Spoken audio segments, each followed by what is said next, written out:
الحمد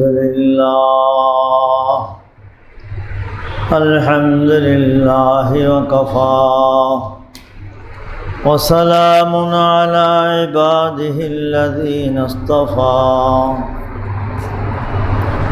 أما بعد فأعوذ بالله من الشيطان الرجيم بسم الله الرحمن الرحيم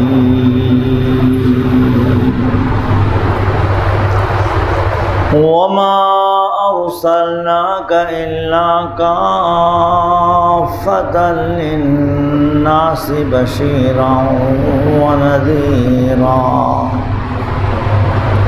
وقال تعالى ومن يبتغ غير الإسلام دينا فلن يقبل منه وهو في الآخرة من الخاسرين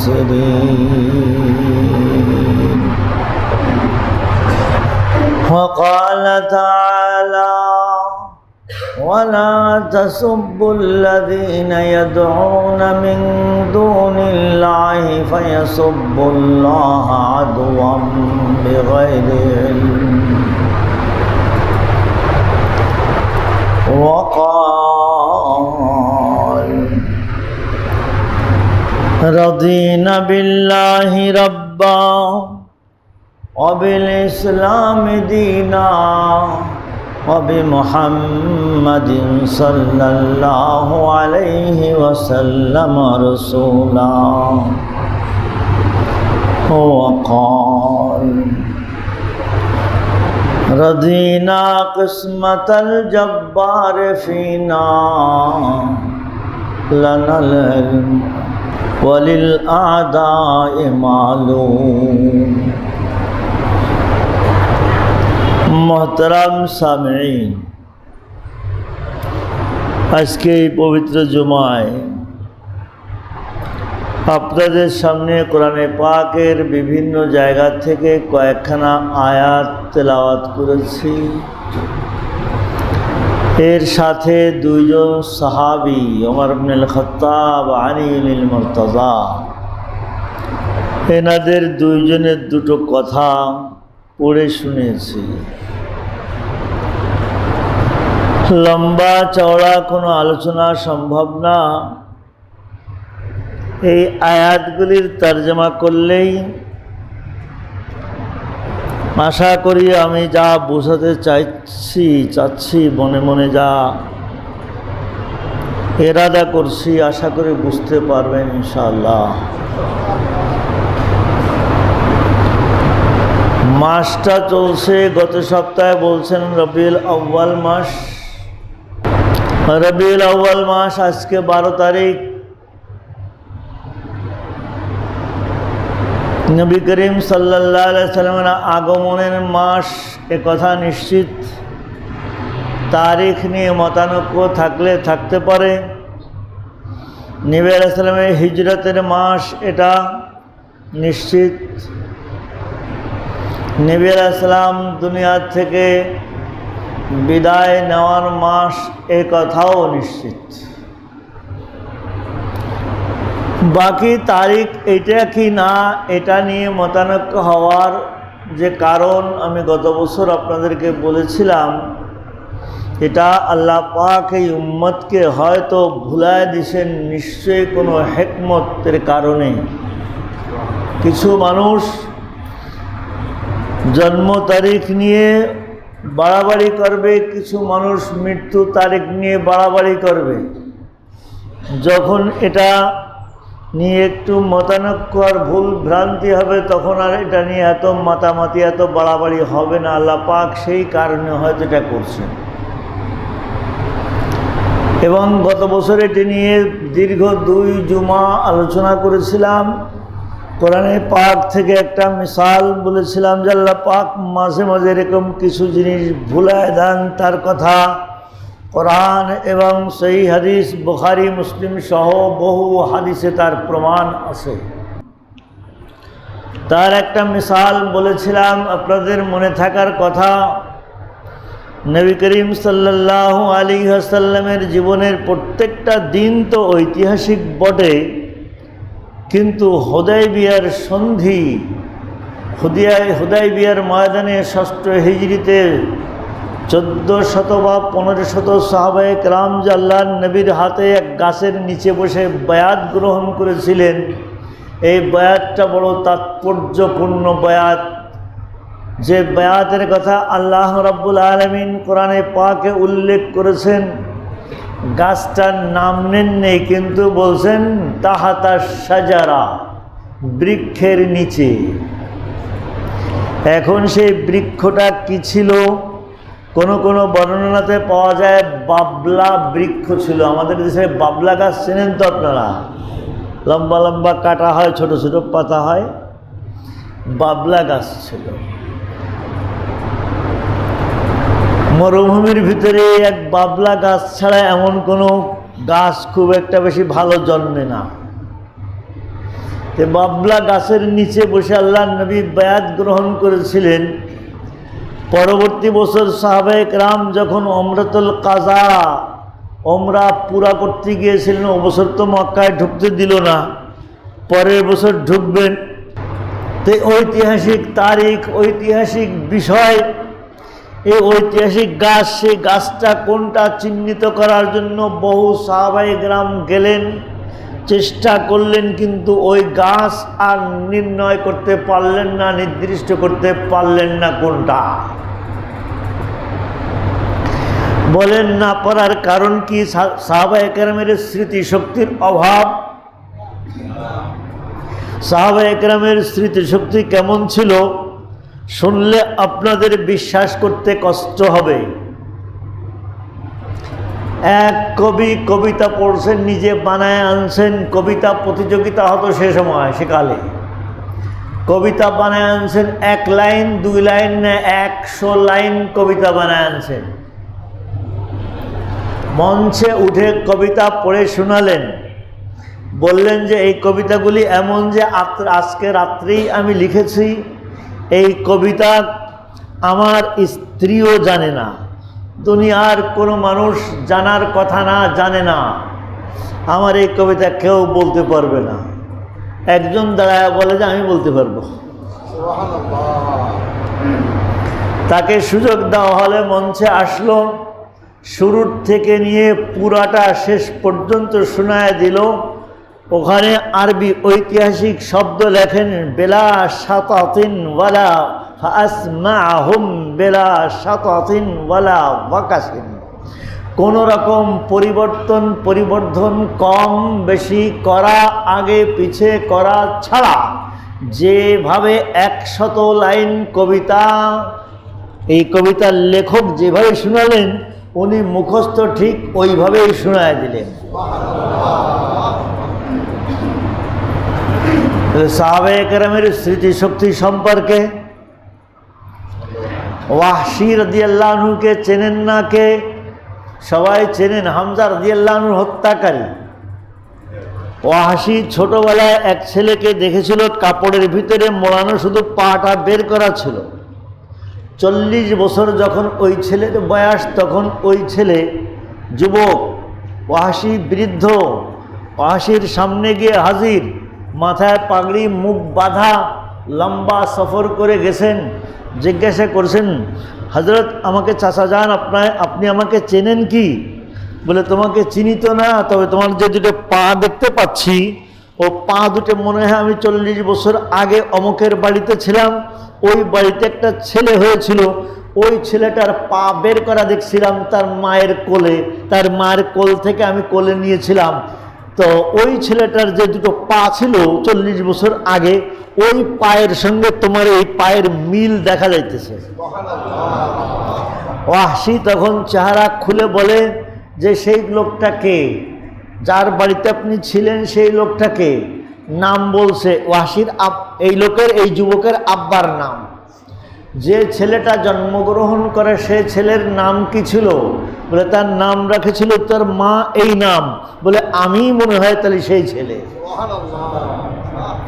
40 বছরের যুবকের পা দেখে একদিনের বাচ্চার পায়ের সঙ্গে মিল খুঁজে পায়, এ কোন ধরনের স্মৃতিশক্তি হলে একবার মাত্র শুনে 1 লাইন 2 লাইন না 100 লাইন কবিতা শোনাতে পারে যে জাতি, সেই জাতি গাছ ভুলে যায়। এ কি ভুলের কারণে ভোলে না ভুলানোর কারণে ভোলে? কথাটাকে বুঝাতে পারছি? ভুলানেওয়ালা জাতকে আল্লাহ। আল্লাহ পাক ভুলালেন। কেন ভুলালেন?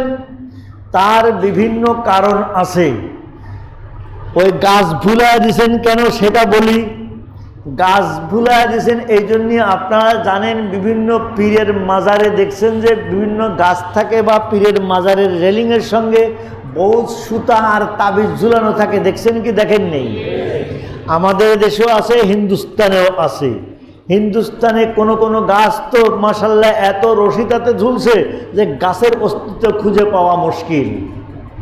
দারুল উলুম দেওবন্দের কথা আগে একবার বলছিলাম যে ওখানে যে ডালিম গাছের নিচে মাদ্রাসা শুরু হয়, 100 বছরের বেশি অতিক্রান্ত হওয়ার পরে কে যেন গোপনে এসে 2-1 ওই ডালিম গাছের সুতা লাগায় রাখছে। এইটি দেখে দারুল উলুম দেওবন্দের তদানীন্তন শেখুল হাদিস গত কিছুদিন আগে মারা গেলেন। গত কয়েক মাস আগে যে আমার হিন্দুস্তান সফর ছিল, আমি নিজে ওনার সঙ্গে দেখা করেছি, প্রায় 1 ঘন্টার বেশি ওনার বক্তব্য শুনছি। হযরত এই কথা জানতে পারে, নিজে গিয়ে দেখে যে এই গাছের সাথে আবার সুতা বাঁধা শুরু করছো, পুরা গাছ কেটে ফেলছেন, গাছ কেটে ফেলে দিয়েছেন। বুজুর্গি গাছের ভিতর নয়। আল্লাহু আল্লাহ।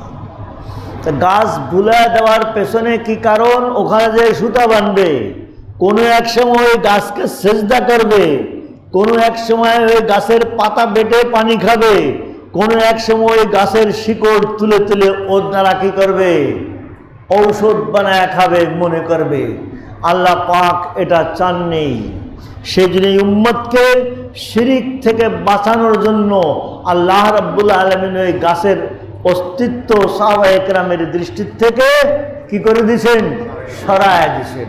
তো সেই কারণে যদি আল্লাহর নবীর জন্ম মৃত্যু তারিখ ও উম্মত ভুলে যায়, এতে আল্লাহর নবীর সাথে কোনো বেয়াদবি করছে অথবা এই নবীর কোনো কি বলে নেই, খেয়াল রাখে নেই, এ কথা বলতে পারি না। এটা সম্ভবত আল্লাহর পক্ষ থেকে ঘটছে। বাকি আল্লাহর নবীর জন্ম তারিখ নিয়ে যে সকল বাড়াবাড়ি আমাদের দেশের এক শ্রেণীর মানুষ করে, এর কোনো অস্তিত্ব শরীয়তে নাই। এটা হলো একটা সোজা কথা, সংক্ষিপ্ত কথা।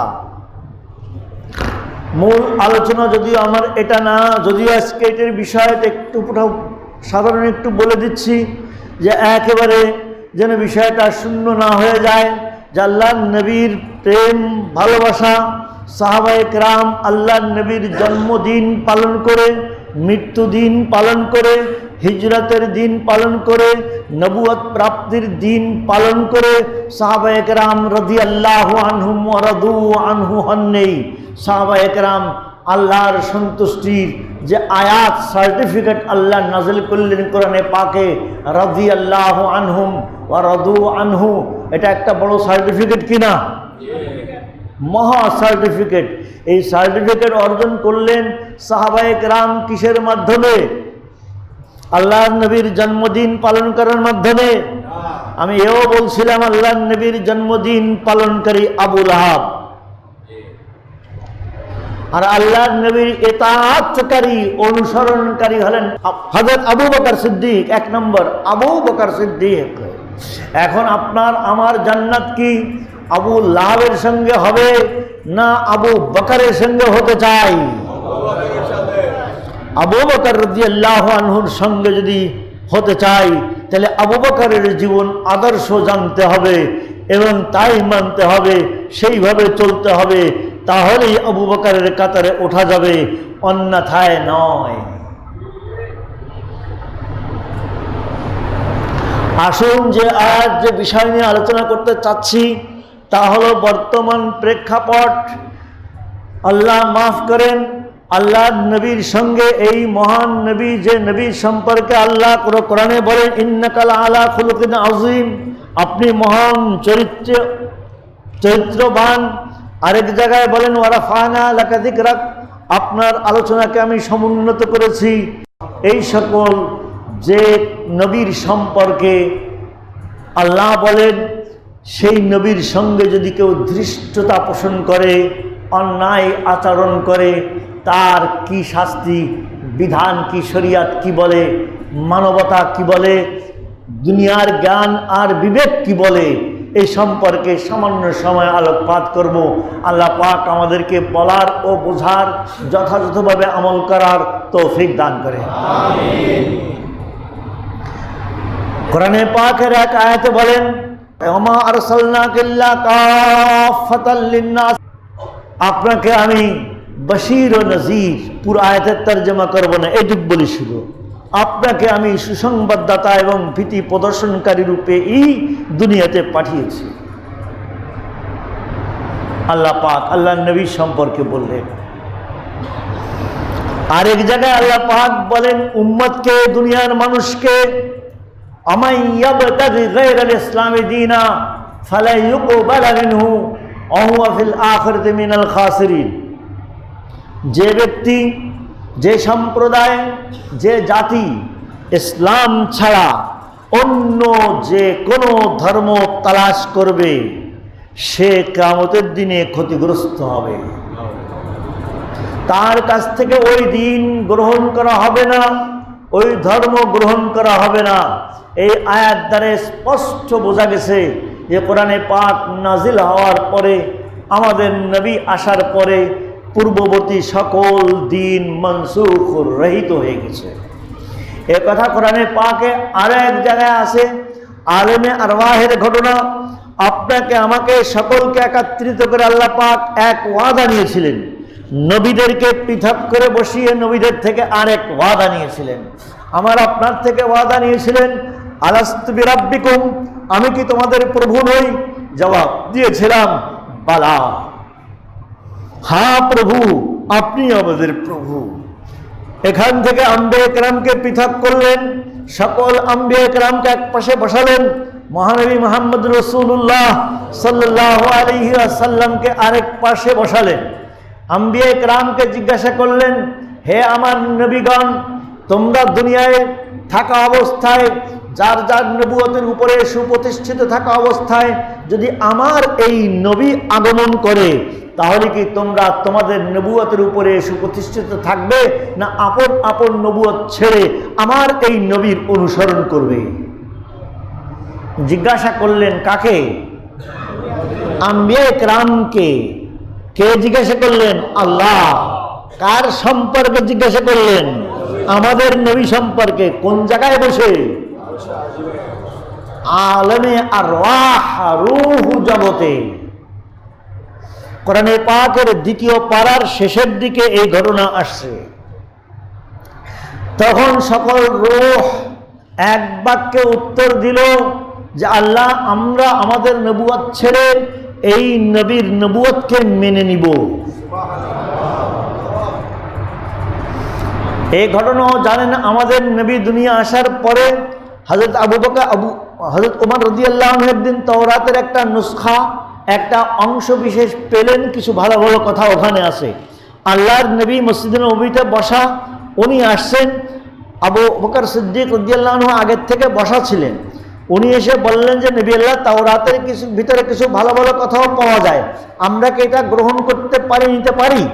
এ কথা বলেই আল্লাহর নবীর কোনো জবাব, হ্যাঁ বা না কোনো জবাব পাওয়ার আগেই উনি কথাগুলো পড়ে শোনাতেছিলেন।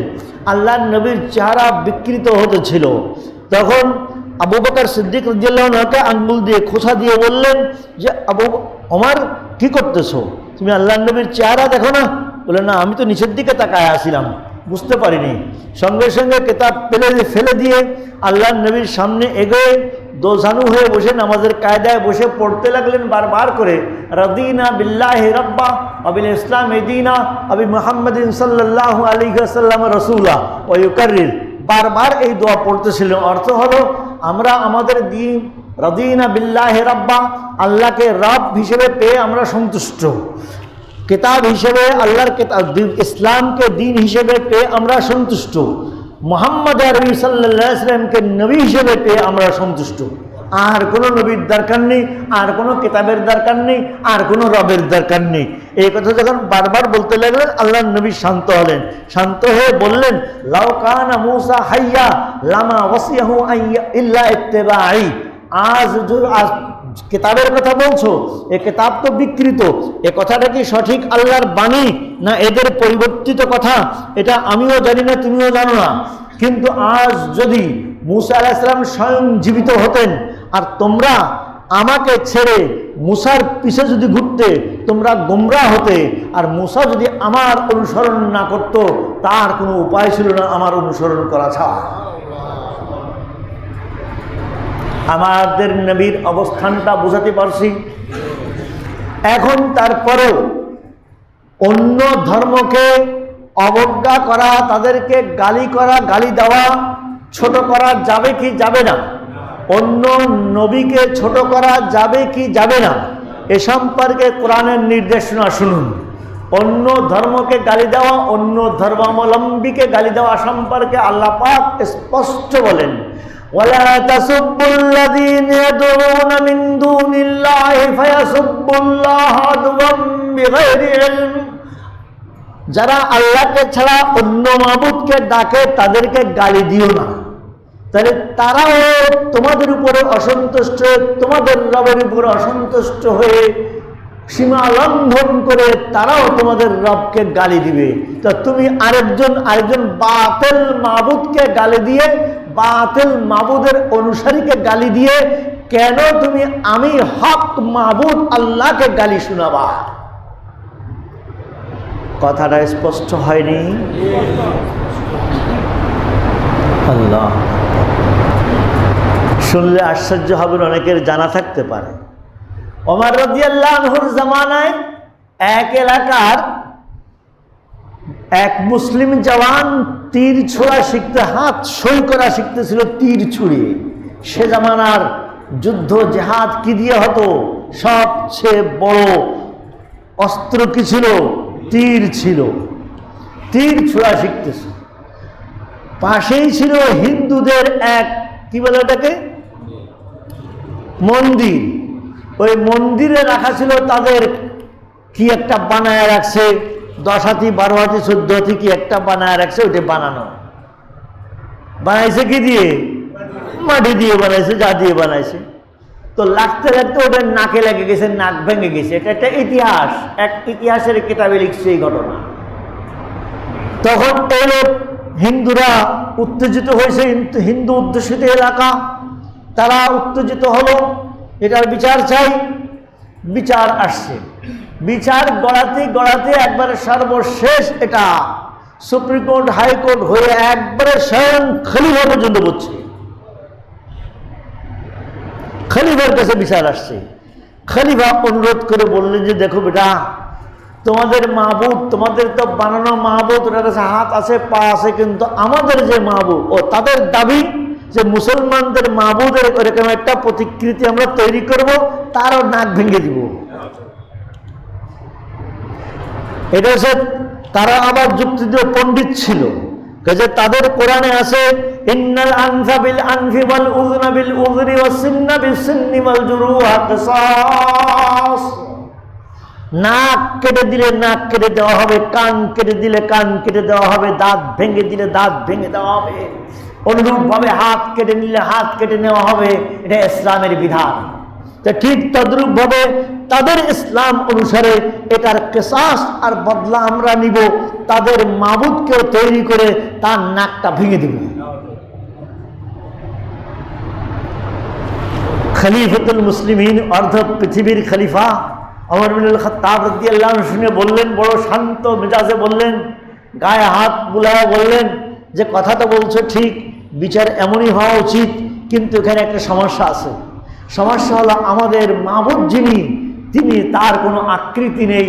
তুমি কি আকৃতির বানাবা, যে আকৃতিরই তৈরি করবা, সেটা আমাদের আসল মাবুদের আকৃতি হবে না। তাই তোমাদের প্রতিশোধ নেওয়াটাও যথাযথ হবে না। হ্যাঁ, এক কাজ হতে পারে, আমি এদেশের খলিফা, আমি ওই আল্লাহর প্রতিনিধি, তোমরা এক কাজ করো, এই নাও আমার তরবারি, এই নাও আমার নাক, তোমাদের এই তরবারি দিয়ে আমার নাকটা ওইটুকু পরিমাণ কেটে দাও বা ওর চেয়ে একটু বেশি কেটে দাও। আল্লাহ, এটা করে ইসলামী খলিফা, মুসলমান খলিফা বলতে পারে। ওমর ইবনুল খাত্তাব রাদিয়াল্লাহু আনহু মতো মহান হৃদয়ওয়ালা বলতে পারে, দুনিয়ার আর কোন রাজা ধীরাজের পক্ষে এমন কথা বলা সম্ভব না।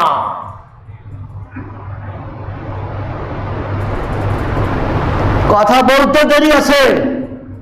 পুরা সম্প্রদায় যারা আসছিল তারা এক বাক্যে লা ইলাহা ইল্লাল্লাহু মুহাম্মাদুর রাসূলুল্লাহ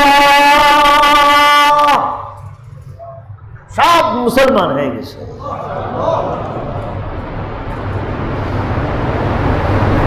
इस्लाम तलवार से नहीं फैला, इस्लाम तो अखलाक से फैला है। उर्दू যারা জানেন বোঝেন, মুরব্বীরা বুঝে ফেলছেন, ইসলাম তরবারির দ্বারা প্রচার পায় নেই। ইসলামের প্রচার প্রসার যদি হয়ে থাকে, ইসলামের আলী আখলাক, উচ্চ আখলাক দিয়ে ইসলামের প্রচার হয়েছে, পুরা জাতি মুসলমান হয়ে যায় এক ফয়সালায়। আল্লাহ আল্লাহ, লা তাসুব্বুল্লাযীনা ইয়াদউনা মিন দুনিল্লাহ ফায়াসুব্বুল্লাহ আদওয়াম বিগাইরি ইলম। আল্লাহ ছাড়া অন্য মাবুদকে যারা ডাকে তাদেরকে গালি দিও না। তারা না বুঝে না জেনে সীমালঙ্ঘন করে তোমার মাবুদকে আল্লাহকে গালি দিবে, আল্লাহকে গালি শুনেও না। আল্লাহ মাফ ফরমা।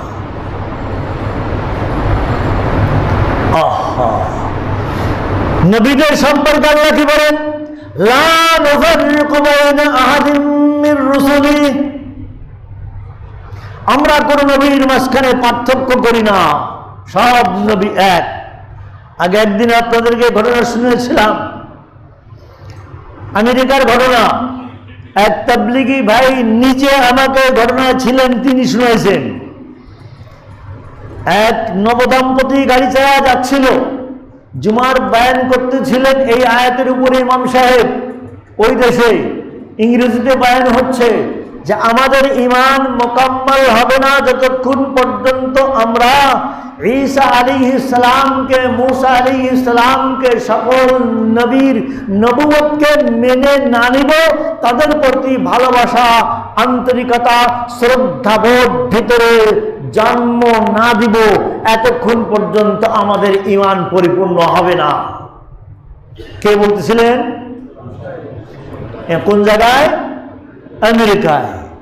যাচ্ছিলেন দুই নবদম্পতি, গাড়ি ব্রেক করছেন, মসজিদের পার্কিং এ গাড়িতে বসে বসে ওয়াজ শুনছেন, গ্লাস খুলে দিয়ে গাড়িতে বসে বসে ওয়াজ শুনছেন। শুনে বাসায় চলে গেছেন। যাওয়ার পথে আলোচনা করতেছেন যে আমরা মুসলমানদেরকে বলি কনজাস্টেড মাইন্ড, আর আমাদেরকে বলি আমরা ব্রড মাইন্ডের মানুষ।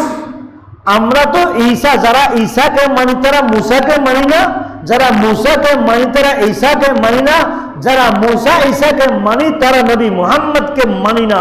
আর মুহাম্মদীরা তো বলেতে ঈসাকে না মানলেও তাদের ঈমান হয় না, মূসাকে না মানলেও তাদের ঈমান হয় না, অন্য সকল নবীকে না মানলেও তাদের ঈমান হয় না।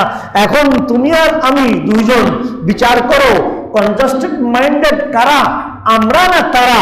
আর ব্রড মাইন্ডেডের দাবি এই যে আমাদের অন্যায় না ভুল, এটা কি তাদের না আমাদের? কথাটাকে বুঝাতে পারছি?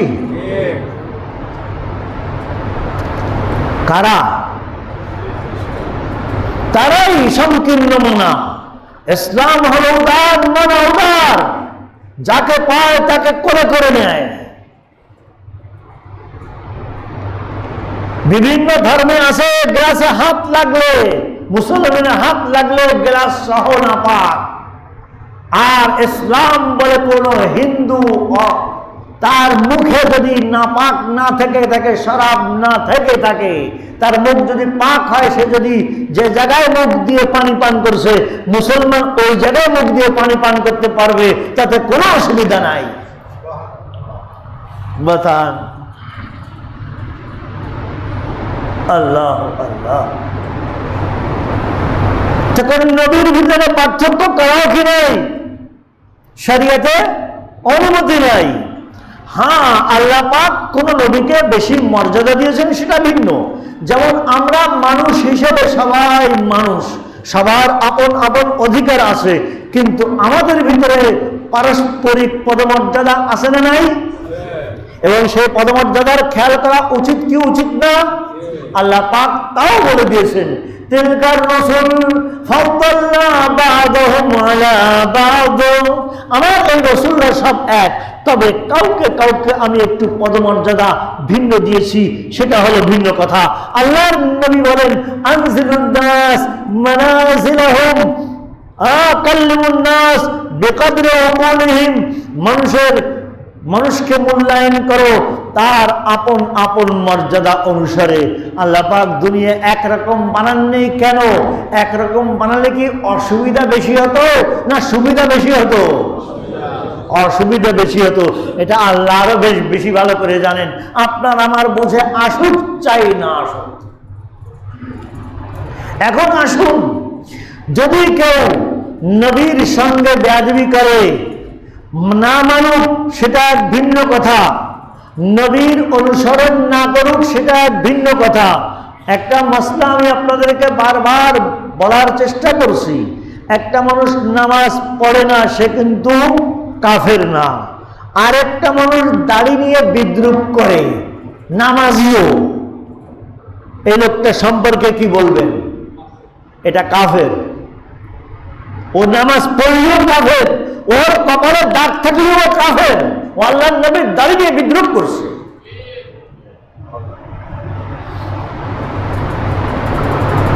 এটা হল মাসলা। দেখেন, দুনিয়ায় যত তন্ত্র আছে, সব তন্ত্রের এক একটা নিয়ম আছে। তন্ত্র বলতে কি বুঝেছি? দুনিয়ার রাজতন্ত্র আছে একটা, আছে না নাই? দুনিয়ার সমাজতন্ত্র আছে একটা, আছে না নাই?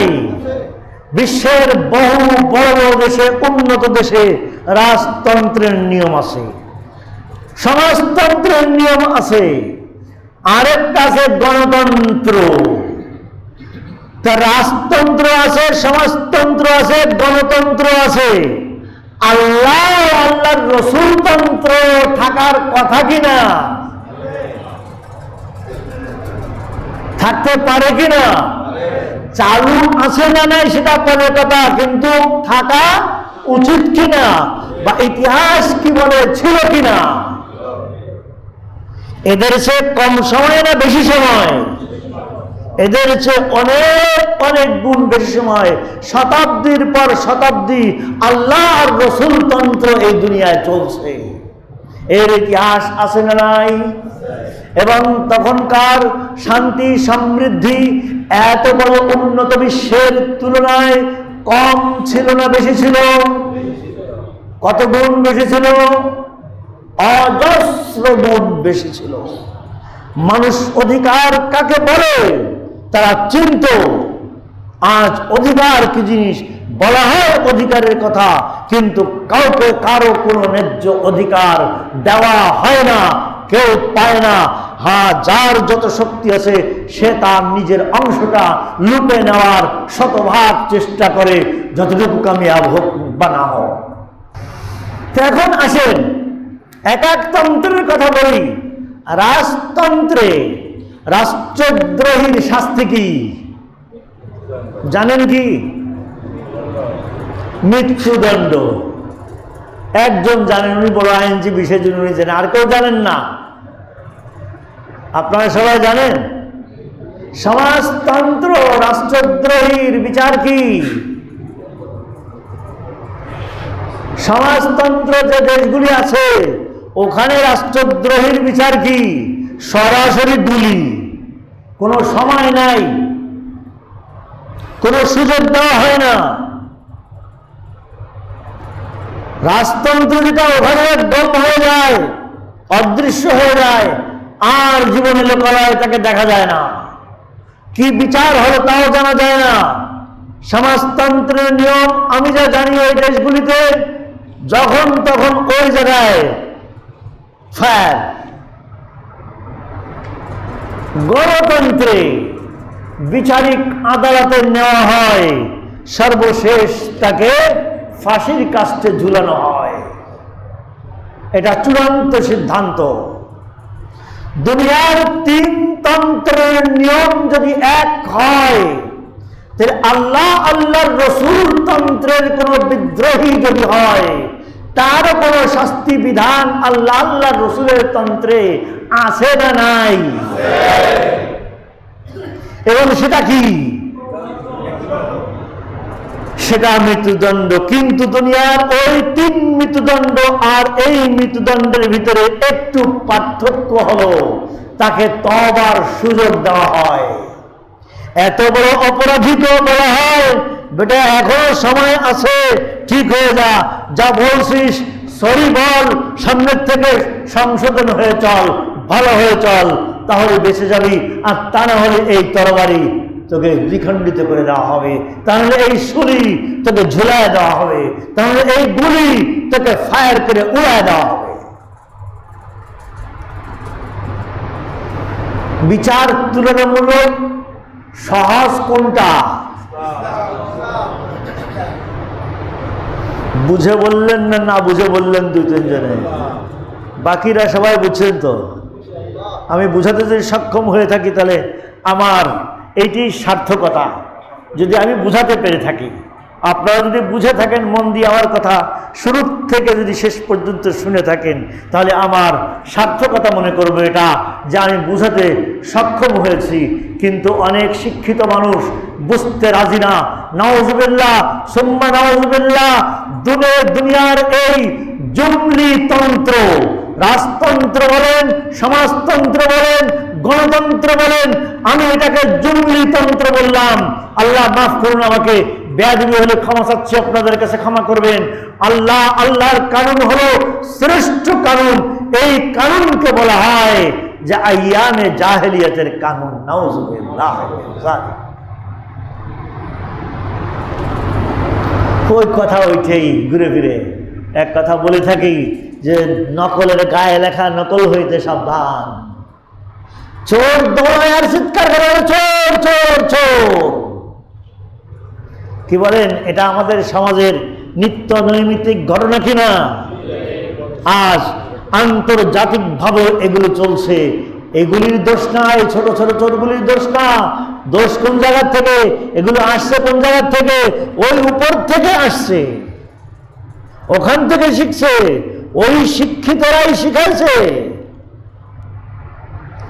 গত দুদিন আগে এক জায়গায় আলোচনা বলতেছিলাম, এখানে না, আর এক জায়গায় রাত্রে গভীর রাত্রে আলোচনা বলতেছিলাম যে এদেশে চুরি এবং ডাকাতি, গুন্ডামি, বদমাশি, যত প্রকার দুর্নীতি, যত অন্যায় অপরাধ জগতের যত যা কিছু আছে, একবারে মসজিদের ছেঁড়া জুতা চুরি করার থেকে নিয়ে লক্ষ কোটি টাকার জাতীয় সম্পদ চুরি করা পর্যন্ত, ডাকাতি, রাজধানী, ছিনতাই, ধর্ষণ, যত প্রকার শব্দ আছে, এই দুর্নীতির শব্দ আছে, অন্যায়ের শব্দ আছে, এই সব কাজগুলি যারা করে আমাদের দেশে, এরা কি শিক্ষিত বেশি না অশিক্ষিত বেশি?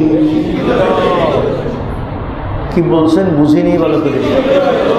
শিক্ষিত বেশি। শিক্ষা আবার আমাদের দেশে তিন স্তরে বিভক্ত: জাগতিক শিক্ষা, কওমি শিক্ষা, আলিয়া শিক্ষা। এই তিন শিক্ষার কোন শিক্ষিতরা বেশি? এটা বুঝে বলছেন না আমারে খুশি করার জন্য বলছেন? যে হুজুরে যদি বলি কম মাস, তাহলে হুজুর তো মানবে না।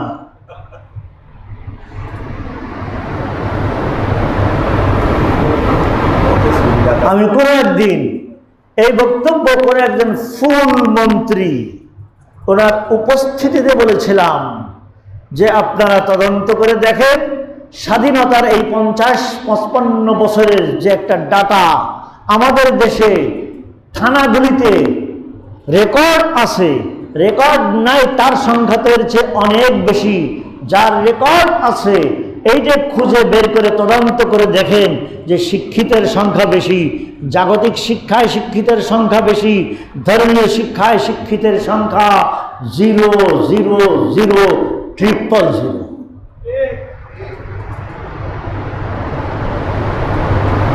তখন ওনাকে বলছিলাম যদি এই কথা বাস্তবিক হয়ে থাকে, এই ডাটা বের করার পরে এটা একটা শ্বেতপত্র জাতিকে বের করে দেওয়া আপনাদের দায়িত্ব বলে আমি মনে করি।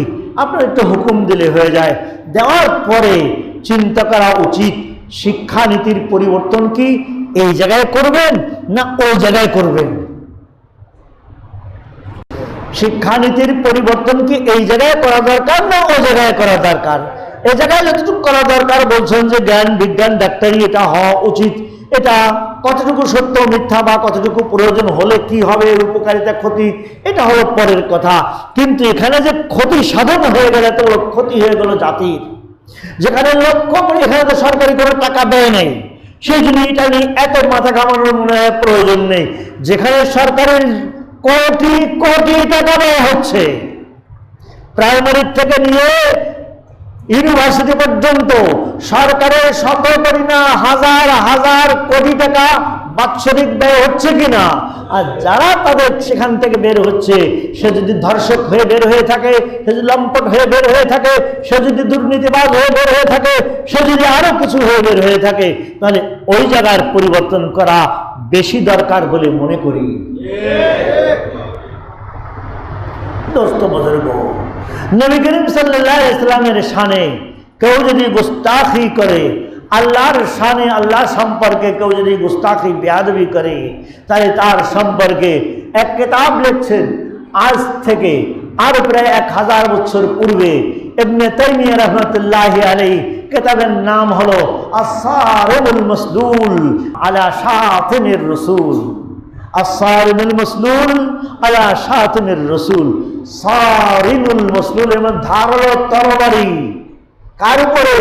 যে আল্লাহর নবীকে গালি দেয়। এই কিতাবে বহু মাসলা অনেক কিছু সুন্দর করে লিখছেন, বড় বেটার কিতাব, এত সুন্দর কিতাব। এর পরবর্তীতে আর কেউ লিখে থাকলে আমার জানা নেই। ইনার এই কিতাব বড় সুন্দর কিতাব। কিন্তু সেখানেও ওই একটাকে বললাম যে তাকে তো আবার সুযোগ ডাকা হয়, বেটা ভুল করছোস, তুই না বুঝে বলছোস, এই হলো ঘটনা। বাঁচতে চাইলে এখনো তওবা করার সুযোগ আছে, তাকে তওবার সুযোগ দেওয়া হয়। এখন বর্তমানে এক ফিতনা চলতেছে একেবারে বিশ্বব্যাপী। ফ্রান্স মাথা খারাপ হয়ে গেছে ফ্রান্সের। কেননা ভবিষ্যৎবাণী করছে তাদের সাংবাদিকরা। কিছুদিন আগে আমাদের দেশের পেপার পত্রিকায় তার অনুবাদ দেখছেন যে আগামী 50 বছর পরে সন্দেহ হয় যে ফ্রান্স কোন মুসলমান অধ্যুষিত দেশ হয়ে যাবে কিনা, মুসলমান সংখ্যাগরিষ্ঠ দেশ হয়ে যাবে কিনা। সমানে মানুষ মুসলমান হইতেছে, সমানে গির্জা মসজিদে রূপান্তরিত হইতেছে, সমানে মানুষ আলেম ওলামার পিছনে ছুটতেছে। এদের বয়ানে তাদের বয়ানে রাষ্ট্রপ্রধানদের বয়ানে এত মানুষ পাওয়া যায় না। কোন আলেম ছোট থেকে ছোট আলেম তার বয়ান বক্তব্য শোনার জন্য এত জনগণের উপস্থিতি, এত মানুষের ইসলামের ঢল, এটা দেখে মাথা খারাপ হয়ে গেছে। জায়গায় 50 বছর পরে যদি মুসলিম দেশ হয়ে যায় তাহলে তো আমাদের সমস্যা। সেই জন্যই ইসলাম ফোবিয়া, ইসলামের ভয় ভীতি মানুষের ভিতরে এমন করে ঢুকানোর চেষ্টা করা হচ্ছে, ইসলামকে কলুষিত করার জন্য চতুর্মুখী চেষ্টা করা হচ্ছে। তার মধ্যে একটা মহানবী মুহাম্মদ রাসূলুল্লাহ সাল্লাল্লাহু আলাইহি ওয়াসাল্লামের ব্যঙ্গ চিত্র প্রকাশ করা। নাউযুবিল্লাহ বলেন সকলে, নাউযুবিল্লাহ মিন যালিক। আল্লাহ হেফাজত করেন। এই সময় আমাদের পক্ষে তাদেরকে গিয়ে তওবা করানো, শুনে চলানো, এর কোনোটা কি সম্ভব? কোনো সম্ভব না। কতটুকু সম্ভব? সম্ভব এটার প্রতিবাদ জানানো। আমি আপনাদেরকে 2 প্রকারের প্রতিবাদের কথা বলবো। দেশে বিভিন্ন জায়গায় কি হচ্ছে, বিক্ষোভ মিছিল হচ্ছে। সম্ভব হলে স্বাভাবিকভাবে কোনো হইহুল্লা না করে, রাস্তাঘাটের মানুষের চলাচলের ক্ষতি না করে, কোনো সম্পদের ক্ষতি না করে এই সমস্ত মিছিলে যোগ দিয়ে নিজের নাম লেখায় দিবেন। এক। 2 নম্বর হলো তাদের যে পণ্য, আপনি আমি ইচ্ছা করলে সেই পণ্যকে পরিত্যাগ করতে পারি কি পারি না? এটাও একটা আর্থিক মেরুদণ্ডের উপরে কিছুটা হলেও আঘাত আসবে কি আসবে না? আমি অনেক সময় আমার ছাত্রদেরকে বলে থাকি, বেটা বিদেশি পণ্য আর দেশি পণ্য, দেশি যদি একটা সাবান তুমি ব্যবহার করো, আমি ছেলেদেরকে বলি কাপড় ধোয়ার জন্য বল সাবান ব্যবহার করো, বুঝছে? বল সাবানটা আমাদের দেশি, আমি বলি এটা বেশি ব্যবহার করে বেশি চলবে, এর ফ্যাক্টরির আরো লোক রাখবে, যে লোকটাকে সে নিয়োগ দেবে সে কি ইন্ডিয়ান হবে, পাকিস্তানি হবে, আফগানি হবে, ইউরোপ আমেরিকার হবে না বাঙালি হবে? বাঙালি হবে। হয়তো সে লোকটা তোমার ভাই হবে, আমার ভাই হবে, তোমার ভাতিজা হবে, আমার ভাতিজা হবে, তোমার চাচা হবে, আমার চাচা হবে, তার সংসারটা চলবে। এই কথাটা কিন্তু আমরা বুঝি না, বাঙালিরা বুঝি না। বাঙালি বিদেশি কোনটা, বাস এইটা হতে হবে। এক ঘটনা শুনলে আশ্চর্য হবেন। আমার একবারে ক্লোজ বন্ধু, সময় বেশি হয়ে যাচ্ছে, আমার একবারে ক্লোজ বন্ধু, এই কি বলে আর বলে গেলাম, মৌচাক মৌচাক মৌচাক মার্কেটে তার দোকান। এক কলেজের প্রফেসর তার ওয়াইফ দুজন মিলে গেছে মার্কেটিং করতে, সুতির কাপড় কিনবে, ঈদের মৌসুম আসে সুতির কাপড় কিনবে, তো সুতির কাপড় দেন। সুতির কাপড় দেখাইছে বাংলাদেশে, এটা খুব ভালো একটা কাপড় দেখাইছে, তো বললো যে এটা বাংলাদেশি খুব উন্নত মানের, এটা নেন। বলে যে না আমাকে বিদেশি দেন। এটার দাম ছিল তখন, আমার ছাত্র জামানের ঘটনা বলছি, আমি তখন চট্টগ্রাম পড়ি, আমি ঢাকাতে আসছিলাম ওনার ওখানে কোনো এক কাজে প্রয়োজনে, ওনার ছোট ভাই আমার সঙ্গী ছিল। তখন উনি কি করলেন, বিদেশি কাপড় উনি রাখেননি, উনি ভিতরে নিয়ে ওই ঠানটাই নিয়ে আসছেন, বললেন যে এইটা বিদেশি তাই বলেন। আর দাম রাখলেন, ওটা ছিল মাত্র 45 টাকা বাংলাদেশিটা, আর এখন বাংলাদেশি ওই ঠানকেই দেখায় বললেন যে এটার দাম হলো 85 টাকা, নিতে হলে 85 টাকা করে দেবে, 1 টাকা কম হবে না। আচ্ছা দিয়ে দিন, ওইটা নিয়ে আসলো।